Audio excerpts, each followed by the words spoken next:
Welcome back. You're watching our continuing coverage here from Davos 2025. I'm Shireen Bhan, and joining me now is Tal Cohen, President of NASDAQ. Tal, thanks so much for joining us here on CNBC TV 18. It's an absolute pleasure to have you here. What does 2025 look like as far as the NASDAQ is concerned? What do you intend to prioritize and focus on? Yeah, 2025 is a year where we're going to advance our ambitions to be the trusted fabric of the financial system. And the way we're going to do it, and we've been loud and clear about this, is we're going to make sure that we enhance the liquidity across the financial system, that we strengthen integrity and resiliency of the financial system, and that we promote transparency. And we'll do that through the markets that we own and operate, as well as the technology solutions that we provide to our strategic partners. So let's talk about the technology solutions that you provide, because I would imagine that in an AI world, there's a lot happening on that front. What's exciting? So we've been investing in AI and more broadly in the capabilities that allow for AI for the better part of a decade. So we've invested in data management, we've embraced the cloud, information security, and we've put really good governance in place, which is going to allow us to unleash the power of AI responsibly and safely. And the way we think about it is we have AI in the product and we have AI on the business. And so in the product, we think about the customer experience and how we elevate that customer experience, allow you to manage risk, meet regulatory reforms, and then on the business, it is all about productivity gains as well as the customer experience. What does that mean in terms of the kinds of investments that you're making on technology? So we think just more broadly, AI will transform the way we write, test, and deploy code, the way that we service our customers, how we personalize those services. So we'll work on how we personalize that and then tailor the products and solutions that we have. And so the individual investments we're making, number one, we're investing in our employees. Because when you invest in AI, you're bringing your entire population of employees with you. So we're upskilling them, making sure they're comfortable with the technology. So then we can make sure that we put it into the product in a way that our customers can embrace it, and we can explain and articulate clearly and effectively the value proposition of doing so. Well, speaking about the value proposition, I don't know if you saw the comment that came in from Goldman Sachs CEO David Solomon on how an S1 filing is being done using AI in a matter of minutes versus what used to typically take 2 weeks in a 6-member team. I mean, the transformational power, the transformational capacity of it. I mean, what are you hearing from people that you speak to? What are you hearing from clients at this point in time? And how does it change things for the NASDAQ?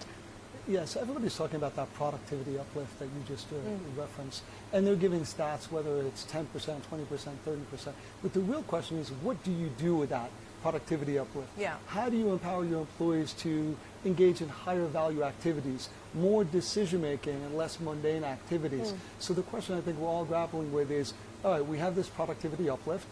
What does that mean for the scale of our businesses, how we think about needing to hire to grow versus having the current employees that we have focus on tasks that they may not be focused on today, or maybe not focused on as much as they should. So that's really the transformation that we're undergoing of, like, how do we then employ all that productivity gain and put it back into the system so our customers and our shareholders benefit from that. Let's talk about the outlook as far as the markets are concerned. I mean, 2024, great year for public markets the world over, the US and of course India as well. In a Trump era with a new regime taking shape, what's the expectation? So I think the relationships between India and the U.S. will continue to be strong, number one, in the new administration. And in terms of the IPO backdrop, you have strong economic outlook with a healthy pipeline of IPO activity that we see bubbling up, mostly in technology and fintech, a lot of quality that's going to come into the market in 2025. So we're really excited. And as long as valuations stay strong, as long as volatility is well managed, as long as the financial system is healthy and the economic backdrop is strong, I think we're in for a really strong year in 2025. And that is for both India and the U.S. Well, speaking of IPOs, I mean, it was a record-breaking year for India as far as the IPO market was concerned, and a relatively quieter year for the NASDAQ and for the U.S. markets from an IPO perspective. Do you see that changing in 2025? Again, I think the IPO backlog and the pipeline looks strong. We're really encouraged by the kinds of companies that are coming out. But most importantly, we're encouraged by the economic backdrop. As I said, if the economic backdrop is healthy, we'll be able to welcome a number of companies into the public markets, which will be exciting. And I will note that we had a win rate of 76% last year. So the franchise is really strong. We're really proud of what we built. It's a great world-class public franchise. And we'll see what 2025 has in store for us. Well, let's talk about the India connection, and it's a very deep and strong one for the NASDAQ. You're now operating out of 4 different locations in India with a significant workforce as well. We are, and we're really proud of it. So we've been in India for over a decade in 4 locations: Mumbai, Pune, Chennai, and Bangalore. We have over 2,000 employees. And what those employees are working on, very importantly, is our next generation product. They're working on AI. They're working on all the innovative capabilities that we want to input into our products. A lot of that's coming out from India. So we couldn't be more happy with our presence in India. And also, we're trying to grow our business in India as well. And so we're excited about that. And it is a fast-growing business, isn't it?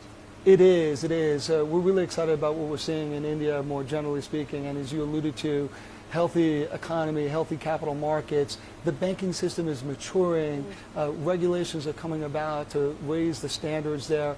And we feel like we have technology to help raise the standards on the regulatory side. And we have technology that helps the banks automate and help their growth trajectory and make sure they don't introduce too much complexity as they grow and expand into new asset classes. So headcount expansion likely for India?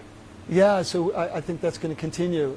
India, we're really excited about, again, the workforce that we have, the presence that we have. And as we grow, we're a fast-growing company. We're going to make sure that India is a big part of that growth.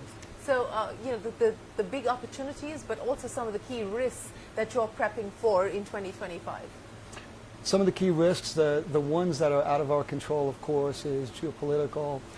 We want to make sure that we're ready for that. The markets are resilient. We have the capacity. The markets are well functioning. So as an owner-operator of markets, we think a lot about that, our public mandate. And on the other side of that, we look at just the health of the financial system. So that's the economic backdrop that I alluded to before, but also the way that banks and financial institutions are investing. And that is going to be a very important indicator for us in terms of our ability to partner with those banks. The 2 other concerns we have more generally is cyber. We always think about cyber. And as you embrace new technology like AI, we want to make sure that we do that responsibly, we do that safely, and we maintain the integrity and the resilience of the system and the solutions that we provide.